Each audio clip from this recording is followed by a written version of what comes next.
GM, welcome to another Touchgrass podcast episode. Today is a very special one. Abhitej is no stranger to the show. He's been on, I think once or twice before, at Twice, least. yeah. It's Yeah. different things. Abhitej, welcome back, man. Thank you so much for having me. Super excited to be here, and great Yeah, work that you and KG have done with TGP. I love it, like especially the snippets. I appreciate it, man. All right, tell us why is today a special day, Abhitej? Let's start there. Sorry, Bento .fun is going live. It's been in making, I think so, in philosophically or ideologically for a while, probably like 2 years. But we've been building it from scratch for the last 3 months now. Went from a napkin idea to mainnet with proper audits in like 90 days. So I'm really glad with the progress that we made. But I think so. It just says very close to like my heart, so that's why it's like a special day, and I want to like and it's also like we've built it as like a traditional Web2 startup. So been thinking about like ICPs, CAC, and a bunch of stuff. So which generally you don't think as a crypto founder. So I feel like this is like where we're gonna spend our like next 5 to 10 years. So just like this is the first step towards that. So No, I think it's awesome, man. And I especially appreciate how you build in public. I feel like me and so many other people have just been part of the journey alongside because, and we will talk about this throughout this particular episode, but, once you pivoted and then you started interacting with different funds and then you got funding. Let's start at the beginning. What is Bento Fund? Like, what was the initial thesis? And what are people going to get today? Like, what can people expect? sure. So I would start with like one liner. Bento turns prediction markets into playable, repeatable social loops. And when I say this, first let's understand what are two major problems with prediction markets today. Even though they're booming, they have two major problems. One is they have rigid formats. That means as every kind of market ideally comes down to an yes and no or like two options. And that's not like generally how communities interact. A lot of people love fantasy, a lot of people like parlays, and those are kind of like major interaction points for users. And that's why we have not seen a lot more users come in and they still prefer like sports books or fantasy like applications. That's like one. The second thing is prediction markets, although they were meant to be not giving advantage to like a certain set of users or like in-house sportsbook have like houses, but like it naturally has become the platforms where they are skewed towards large traders. Think about it. If I'm a large trader, I put in $10,000 into a market suddenly moves into one direction, and then the edge that like a smaller user is coming with $10, $20 just reduces significantly, and then there's no value for them to come in. And over this, we have also seen as every probably like 90% of the products that are being built on for prediction markets are just trading terminals or just like maybe better execution environments. That's like we're again targeting very small pie of users, and this is getting more and more concentrated. But if you really look at even like sports books or general like fantasy products, you will see majority of their users lie into $100 to $1,000 worth of category. But these users are very sticky and they show up on everyday basis because like these platforms have become part of their daily lives. So what's the gap today is that prediction markets are not part of our daily lives.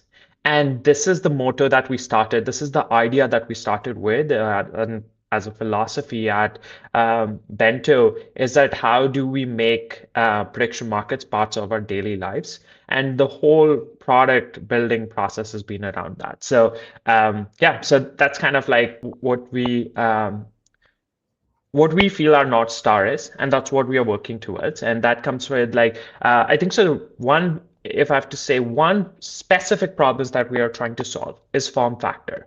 And we believe this is the biggest blocker for prediction markets to really break out. And this is also kind of the blocker where initially, if you look at, there's been a lot of discussion around that prediction markets are not gambling. Prediction markets are unlike sports books. But if you see the today's like user flow or funds in flow or markets are being tapped in, the style that these markets have been performing, there is ideally no difference between sportsbook and prediction markets.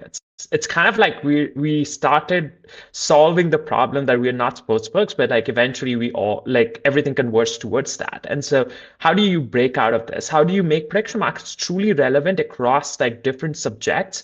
And like I think some newer forms of like markets as well. Like if you look at right now, as like data shows, 50% of the markets now across platforms are just sports markets.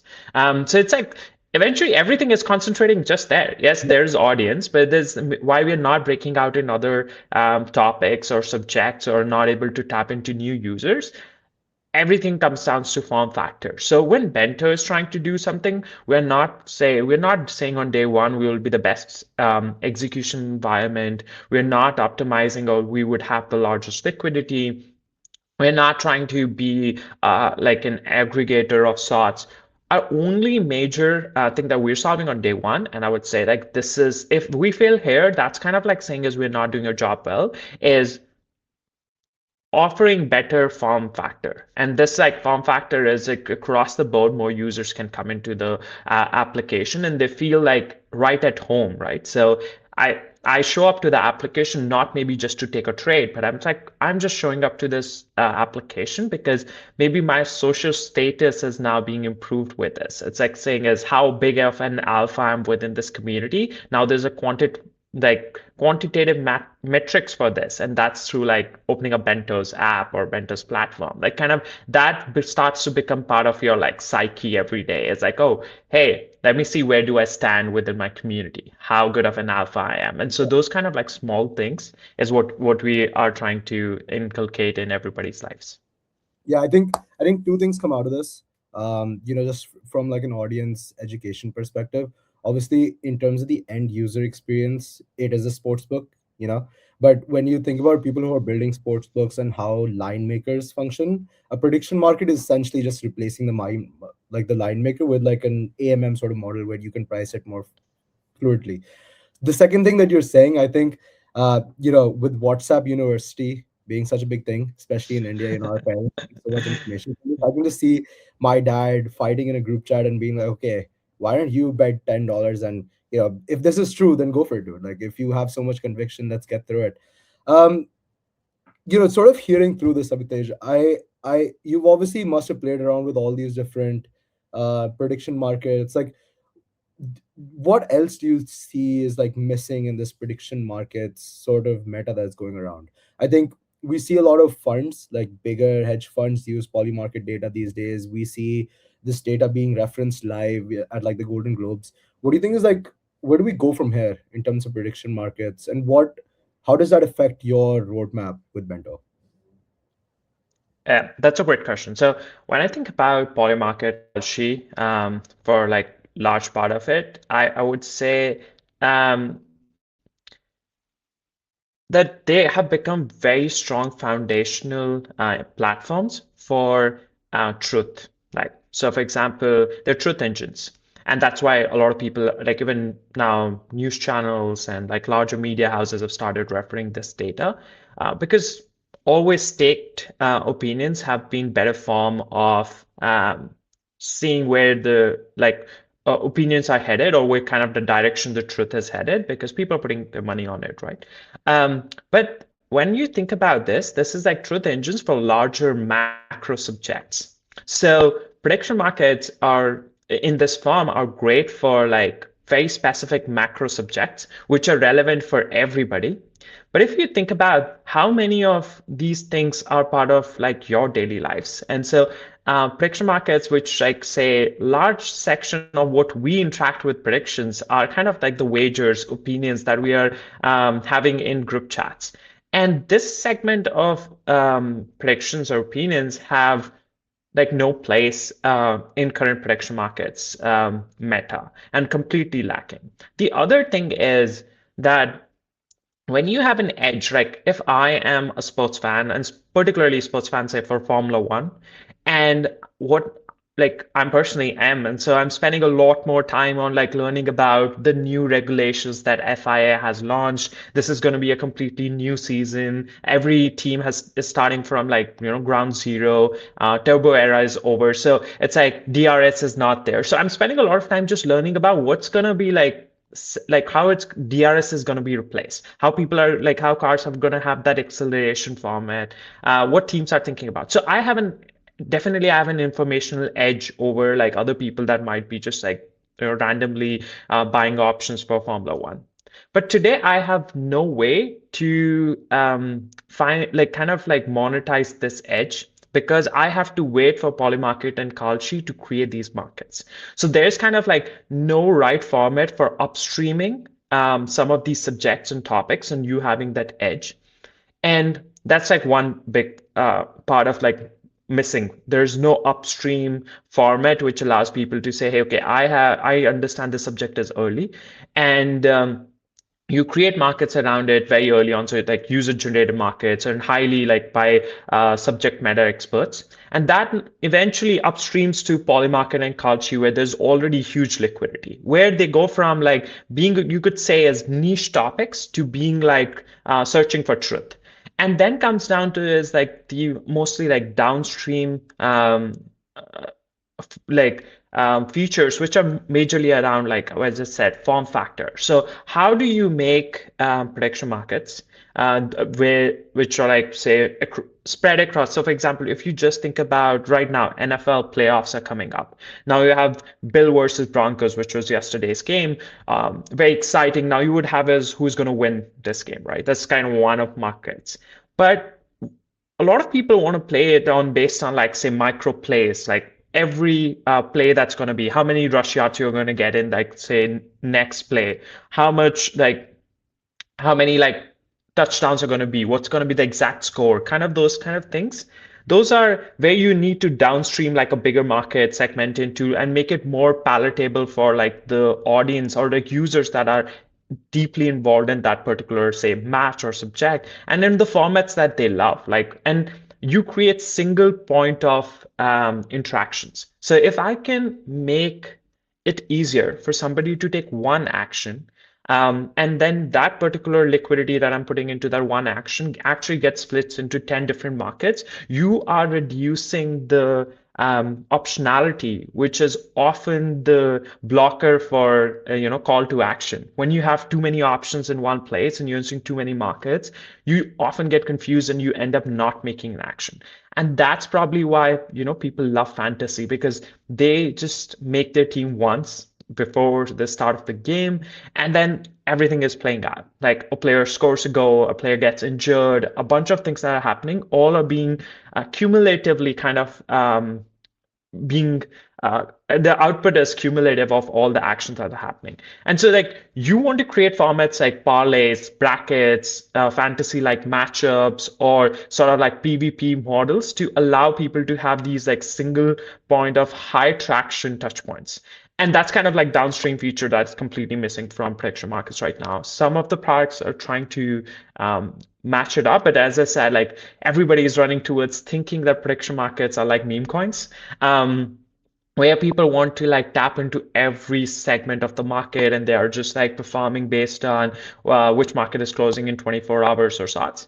But honestly, if you look at the ICP or the target user of prediction markets, like generally, there are people who have very high conviction in one subject. They have an informational edge in just one subject, and they ideally don't um, like sort of like buy options or participate in predictions across the board. They're not kind of that user. So it's not like meme coin users. If you look even like Domer, right? For example, Polymarket is one of the most profitable, most like I would say probably one of the smartest users. He only participates in prediction, like politics, and that's like his edge. And so you have to build platforms that kind of like are giving people edge in like specific formats and making that experience much and much more seamless and towards like I think so more affiliated to the topic that they want to bet into. Like throwing out this idea generally could be very interesting. So how we think about, for example, we've been thinking about like geopolitics. Um, and how do we offer this like as a better form factor, right? If you think about like geopolitics, it's almost like war room like situation. It's like what decisions you are making today would sort of like impact like say 3 months down the line. Like, and those are kind of like predictions that are already live. So if you can turn this into almost like as an end user, I feel like I'm playing a game where I'm actually making these decisions. People have played CS:GO and like, Age of Empires and all of these games where it's almost like like Age of Empires, for example, a lot about strategic game, right? And so you think of like if you can turn this entire geopolitics in that format, it's like I am betting US making a certain action, like its oil reserves going higher, like Venezuela going out, what impacts it happens, all of these things, almost like in a war room like situation, and I'm playing against my friends. You suddenly have made like something which is very boring or it's like It's like extremely it's like informational heavy. Catan but for real life, kind of. Yeah. So Yeah. those are, I think, so two major ends of the spectrum that are completely missing. When it comes to truth engine part, I feel like Polymarket and Kalshi and probably Opinion Labs have already captured it really well. Somebody saying that it's not, I would disagree. We have very strong foundations in place. We now just have to take those foundations, expand beyond in like different either new segments of markets. So I've just been speaking to some of my brothers, been building something very interesting around fashion. So it's like, okay, this is very interesting. Is what's Chanel's back pricing gonna look like in like next 1 year?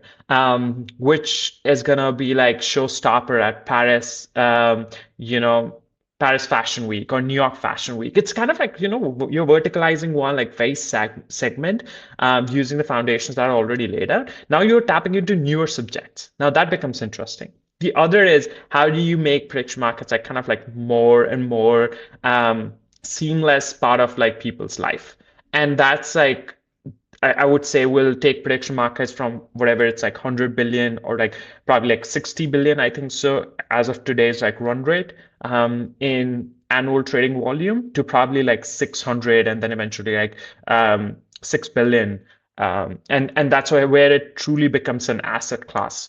Where like right now it's like it's not an asset class. Like it's to some degree, but it's not truly an asset class because this asset class is not fungible across all domains. It just is like very heavily just for sports and politics. But when you can use this instrument across different subjects and verticals, I feel that's when it will truly become an asset class. Yeah. I think the biggest problem that I've had with Polymarket and Culture is just the discoverability side of a market. Like, if you're not on the website at least 10 minutes a day, how are you going to know what markets are there and what markets to participate in? But Abhitej, this is not your first time building something, and we've heard the thesis of how this came together. Can you talk to us a little bit about like pivoting from past one? Like, I want to get inside of the founder's head, sort of understand like, how does it feel like going from pivot to pivot and then finally landing on such a product? Like, how's that experience been over the past, I think 1.5 years, right about now? Yeah, I think so. Probably like 2 years now, probably over 2 years. So I'd say we like Pratyaksh and I started a journey December 2023. And so we started, both of us have been working together for now like more than 5 years together. And we built products together, share very complementary skill set. That's alpha for anyone. I feel you should have a founder like Pratyaksh, co-founder like Pratyaksh. That's a definite edge to go through cycles. But so when we started, were building this PubDex in an easier way. So PubDex for long tail markets. And so we spent a lot of time on mechanism design and trying to build this product that is technologically advanced and solves a problem. And to a large degree, we did solve that mechanism problem. And we built a very, very complex product, which was an embedded order book on top of this compartment-based pool, which solves this problem of like liquidity and supports markets and allows you to start new markets. But when you're a first time founder, you're thinking a lot from like product perspective only, and you miss out on sort of what end users ideally would like to do, right? So the other things you mistakes you do is we thought too much from an idealistic perspective, so we were bootstrapping a lot, and we were since we had like early signs of revenue with a beta, we're like, oh no, we can really scale this up, and we don't need to raise right now, dilute right now. So you think start thinking about like a lot about the equity in absolute terms, whereas you have to think about it from a runway perspective, and like particularly accounting for um, you know, black swan events like which we experienced. And I think so when Filament went through that financial engineering attack, in that moment it was like for us to act. And honestly, I feel really fortunate we acted in the way we acted.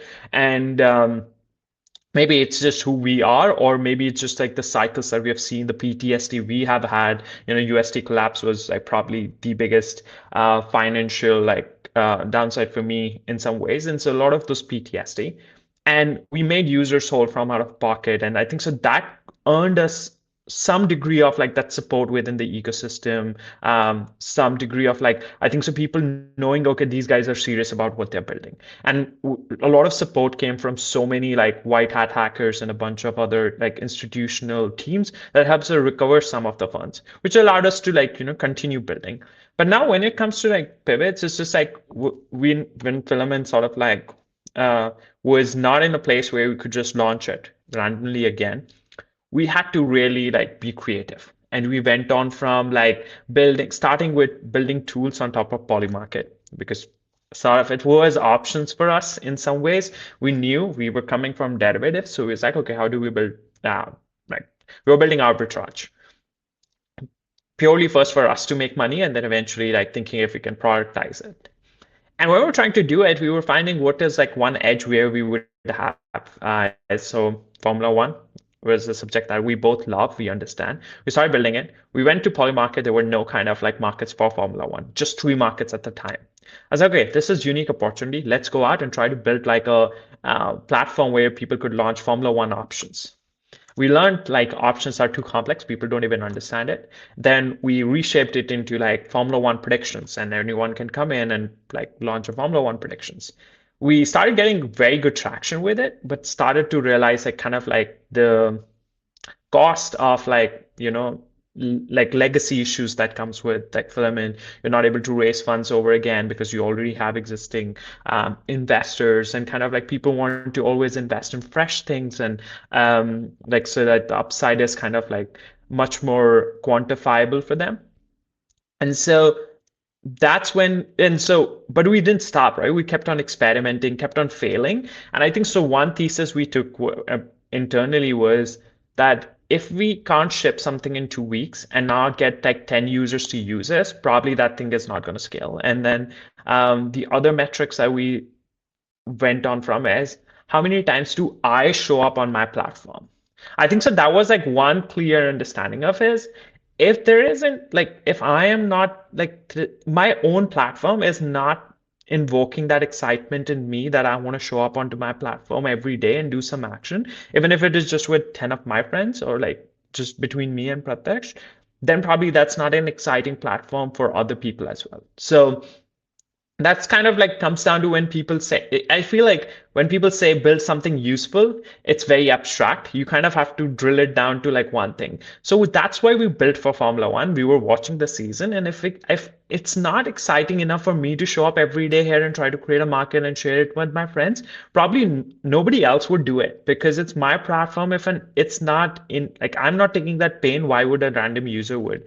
And I think so those iterations over time, and like us understanding when we were trying to make it composable with other existing options, we came to this as what are two big factors that are missing. One, as you said, like discoverability, but I think more about from is personalization.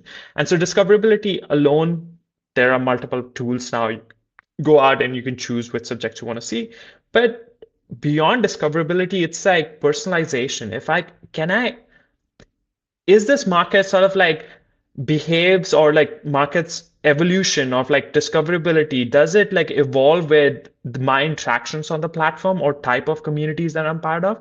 If that's not happening, generally it's not going to scale for me. Like I'm going to get tired of like participating here, or I might go on to the next platform, whichever is offering me more points and more like upside or airdrop. So there's no kind of stickiness in the user behavior. The second, and personalize also as a like form factor. Can I experience these markets in like fantasy like structure because I love that, or parlays because that's a better risk versus reward ratio. The second problem that we started seeing was kind of like how do you ensure that like users have the edge now to drive markets. So there's only so much distribution you can have yourself as a platform.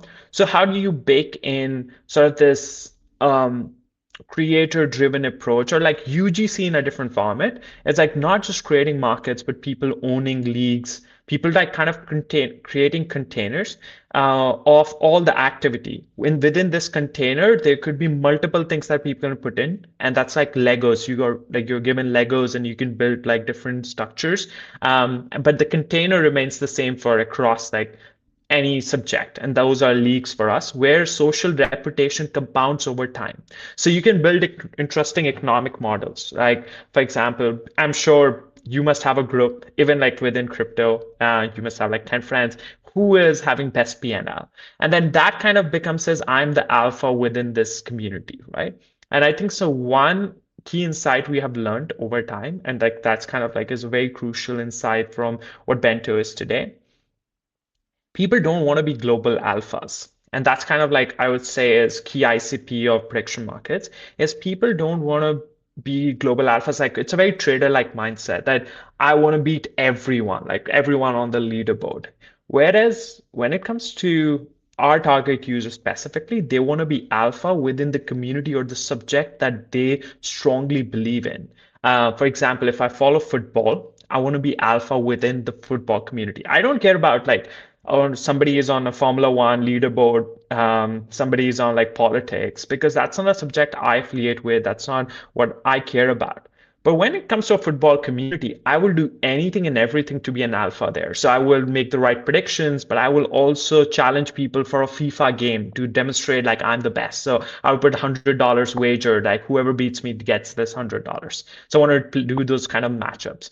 And that's like where you'd say league-like structures really start to become very interesting because now you have like kind of a social share dynamics, more that you are right, more kind of attention you are able to get, more like people are supporting you, like more people are taking side bets on you in within like a matchup, then your social shares are increasing. And then you can create interesting like payout models that, okay, rather than settling one-off markets, there's going to be a 30 days tournament, and whoever is like highest ranked within 30 days gets the entire pool.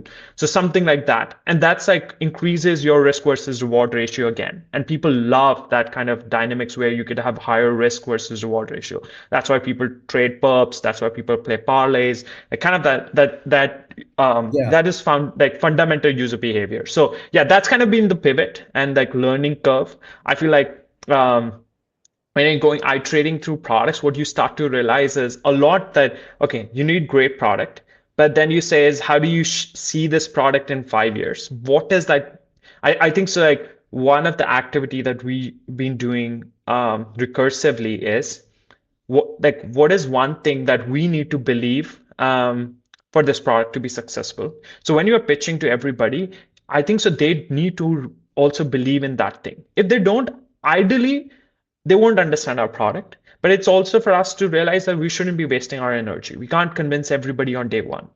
And then second segment is what are like five things which will make this product fail. And that could be, okay, if we don't get this distribution, if we don't have this kind of product format, which is like problems, you start to really realize is what is like, okay, now this is the exact pain point in that this stage we need to solve it. And then you would like scale. And those are like what you things that you learn over pivots. And it's very important. And I think so like Yeah. early stages pivot fast, get more like insights, and then you scale.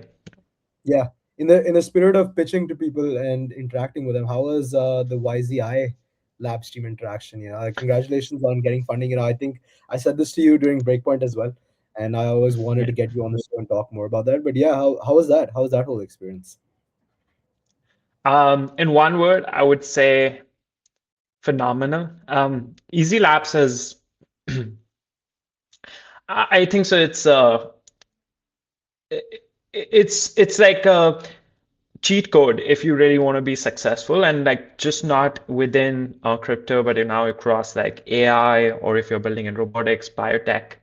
And I say this is something I've been writing as well about is when you look at Easy Labs, you think about CZ as like as sort of a mascot.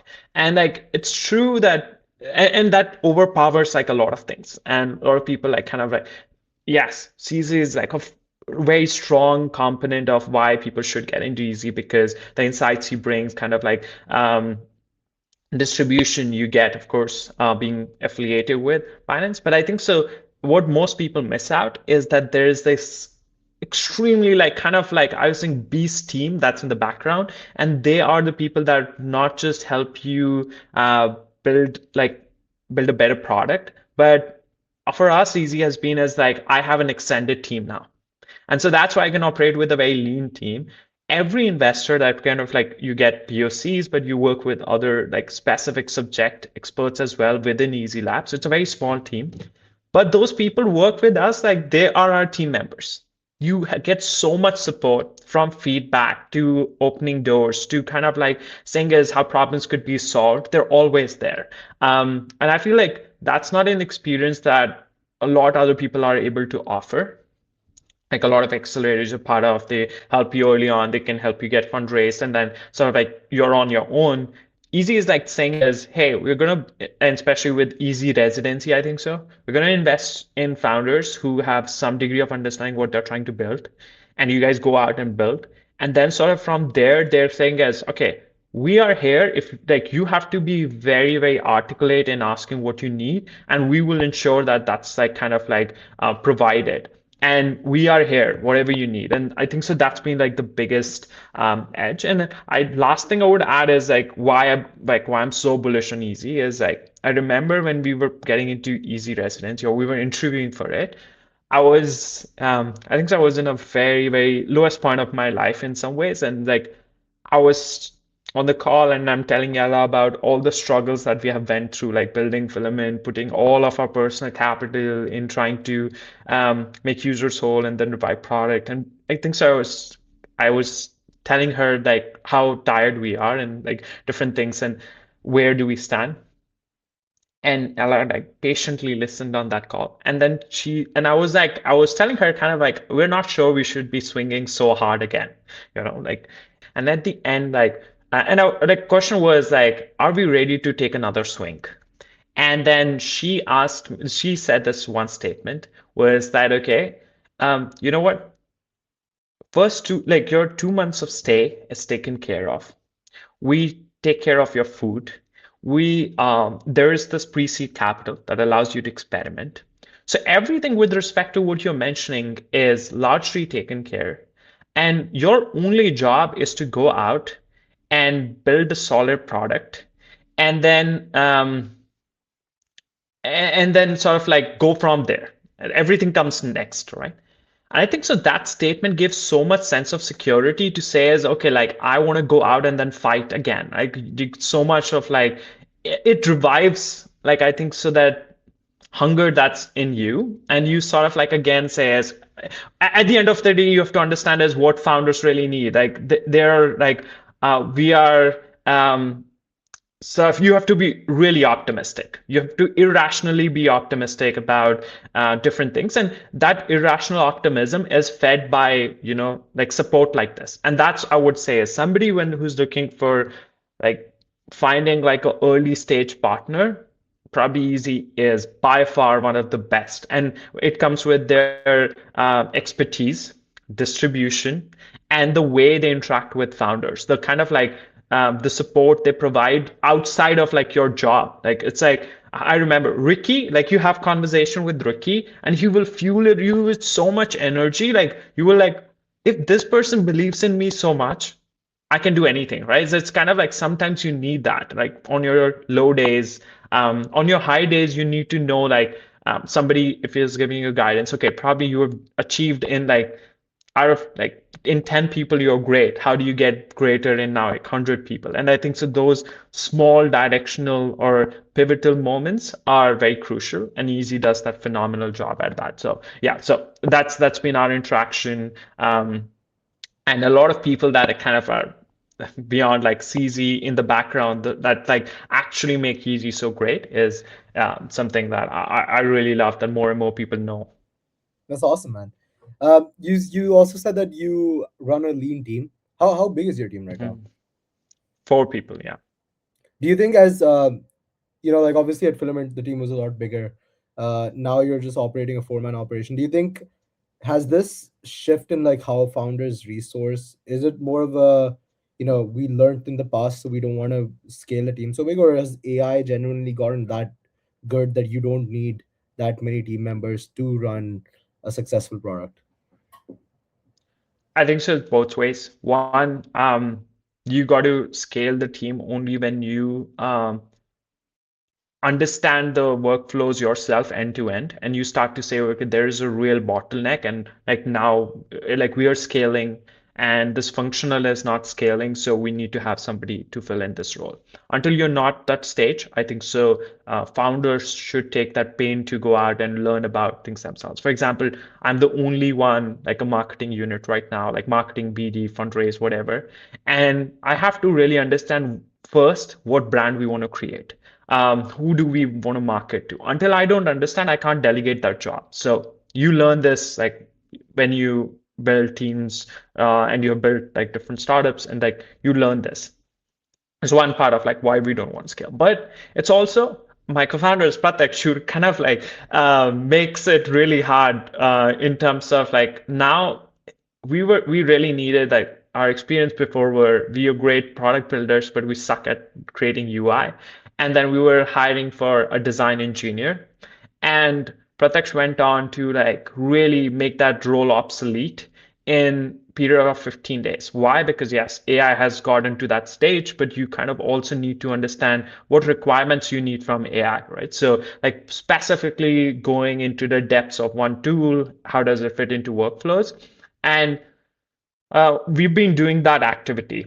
And I think so one of the things that we did best was give ourselves this 30 days period. So we went from like this, as I said, napkin idea to actually an audited product within 60 days. And we had almost close to like at that point 350 users that had used either our MVP or our alpha. So fully functional product with complete UI, like everything built out on there.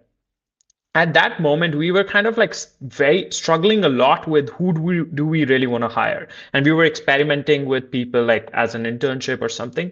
We started realizing that a lot of these things we are making sort of like redundant with the flows as we are learning new AI. So it's like, okay, let's stop it. Let's just take 30 days. And if you see, like I didn't post for a lot for like 30 days. Bento didn't post for 30 days. We just went back.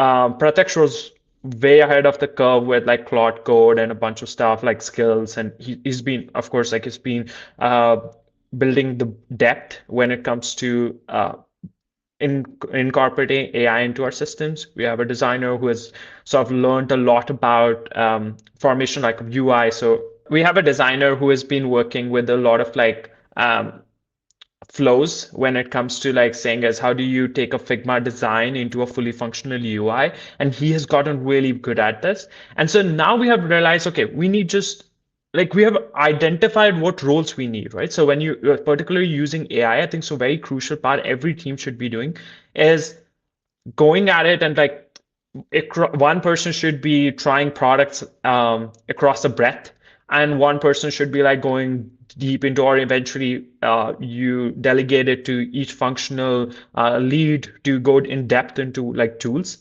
And one thing I've realized is we don't need a backend engineer, like a general purpose or full stack backend engineer. We don't need a full stack front engineer. None of those roles, they're redundant.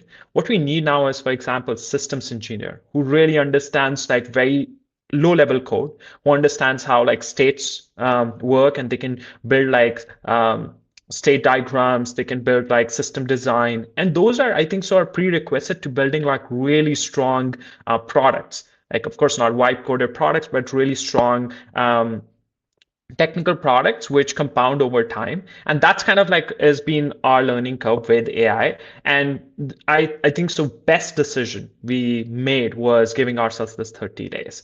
And in these 30 days, personally, I have been just like doing going across the breadth. So like I've been learning a lot about notebook LM or resource, kind of like how we structure resource, extract information is great. Like I've been using like Higgs field to like try out like how do we scale like sort of content creation, and like saying how I could build my replicas and like talk more about it. And with design, we have done with like so many different formats, so many different like smaller units of from animations to video creation to product demos, and of course Cloud Code and Codex, and like now Open Code as well, like a new tool that we have been exploring. So it's kind of like we have learned of these things, and like and then we are forced like we have built this internal, I think so, library where we share with everybody else. Like for example, like personally, we really recently found out this Trail of Bits Claude skills that they built particularly for smart contracts, like auditing. Now that auditing unit, when you incorporate it in your workflow, you suddenly have gone from being like, say, tier three team to maybe like a tier one team very quickly, because now if you understand those workflows, like where to embed it, how do you going from. So and that's been like our things. And then so it's like what we will scale team from here now is mental model we have is we need one person to fundamentally own like one entire structure, and then for them to understand, for example, what tools they need to plug in. And these people like hold on to their position. For us to also need as who do we hire and who do we fire is ideally understanding how many of these people are able to adapt into these workflows. Because 12 months from now, if you are not at the like bleeding edge of AI or these workflows, you're already like way behind. Excuse me, you're really behind in the curve. So I think so investment of these 30 days allowed us to everything we are going to do for next 12 to 18 months, and we know what we exactly need to do. So yeah, that's kind of like team structure, lean teams, both from when you need to scale and then how do you need to scale. Is like those two questions, answering those two questions is very important in the age of AI. Let's get it, man. It feels like you and the team are ready and at the edge of everything that you will achieve from this product. Mm. Happy launch day as always. Abhitej, let's end this. I know we are coming to time. Tell me, what's the Yep. number one thing people should try today with the launch? Yeah, definitely go on to the application and see the markets that you could participate in. But I think the most exciting part is try to create private markets, which like have no liquidity requirement. You can control the resolutions. Start to like invite friends. That would give you a very good learning curve to say as, oh, like now I don't need to debate anymore. I can spin up a market, invite my friends, and while I'm doing this, I can actually earn money. So it's like saying as every debate, every opinion you're putting out there, now you can monetize it and you can have fun along with it. And yeah, that's like I think so number one first thing that you can do that's out there on the product. And we are within our alpha, we are kind of like compounding on some of these interactions into opening up new opportunities for people to own leagues, to publish gameplays, where kind of like you scale your ability to one monetize and then have more distribution units or kind of more customization tools for your experience around predictions or any form of I would say like how your communities interact or how communities sort of like exchange value. So yeah, that's I would say number one thing. Awesome. All right, Abhitej, I will see you in the Bento.fun chat later today, and we'll Yes, sir. PvP some stuff. But yeah, thank you so much for the time. This has been awesome, and all the best for launch day. Thank you so much, sir, and thank you for having me, and thank you for everyone listening. Do try bento.fun. All right.